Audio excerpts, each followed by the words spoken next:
Sorry, അനാഥരാണ്, ഗുണ്ടകളല്ല. നമ്മുടെ സുരേഷ് ഗോപി ചേട്ടൻ്റെ മകനായ മാധവ് സുരേഷിൻ്റെ ഒരു പ്രകടനമാണ് നിങ്ങൾ കണ്ടത്.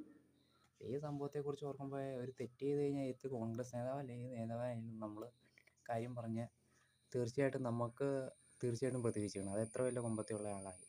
പക്ഷേ എനിക്ക് ഇപ്പോൾ ഈ പെരുമാറുന്ന രീതി കണ്ടിട്ട് കാര്യം ശരി ആരുടെ ഭാഗത്തേക്ക് നമുക്ക് കൃത്യമായിട്ട് അറിയില്ല. എങ്കിലും ഈ പെരുമാറ്റമൊക്കെ കണ്ടിട്ട് എനിക്ക് കുറച്ച് ഓവർ പോലെയാണ് തോന്നണേ. അത് തന്നെ സുരേഷ് ഗോപി പഴയ സിനിമകളിലൊക്കെ ചെയ്ത പഞ്ച് ഡയലോഗുകൾ അത് പുള്ളി ഇതിനകത്ത് വരുത്താൻ നോക്കുന്നുണ്ട്. പിന്നെ വലിച്ചു നീട്ടലൊക്കെയുണ്ട്. പിന്നെ കൈ അടിച്ചൊരു ഷോ കാണിക്കലുണ്ട്. ഇപ്പോൾ ധ്യാൻ ശ്രീനിവാസനൊക്കെ ഇൻ്റർവ്യൂവിലൊക്കെ വന്ന് തഗ്ഗടിക്കുകയാണെങ്കിൽ ഈ പുള്ളി വന്ന പോലെ മാസ് പറയിൽ ഡയലോഗ് പറച്ചിലായിട്ടാണ് എനിക്ക് തോന്നിയിട്ടുള്ളത്. പക്ഷേ ഈ കാണിച്ച തെറ്റാണെങ്കിലും ഇച്ചിരി തൻ്റെ ഇടമൊക്കെയുള്ള, പക്ഷേ ഇത് ഇച്ചിരി ഓവർ ആയോ എന്ന് എനിക്കൊരു ഡൗട്ട് മാത്രമാണ്. അയാളുടെ സംസാരം കൃത്യതയൊക്കെ ഉണ്ടെങ്കിലും ചില സമയത്ത് ഭയങ്കര ഓവറാണ് രീതിയാണ്. പിന്നെ ഒന്ന് അറിയപ്പെടുന്നൊരു സൂപ്പർ സ്റ്റാറിൻ്റെ മകനാണ്. പിന്നെ ഒരു സൂപ്പർ സ്റ്റാറും കേന്ദ്രമന്ത്രിയുടെ മകനാണ്.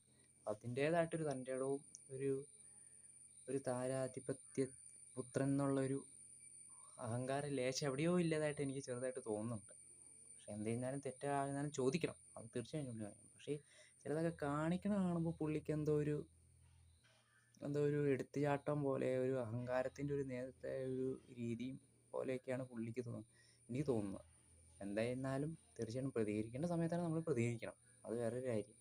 എന്നിരുന്നാലും ഒരു ചില സമീപനങ്ങളൊക്കെ കാണുമ്പോൾ പുള്ളിയുടെ ഇച്ചിരി ഓവറായിട്ട് പോലും എനിക്ക് തോന്നൽ മാത്രം കേട്ടോ.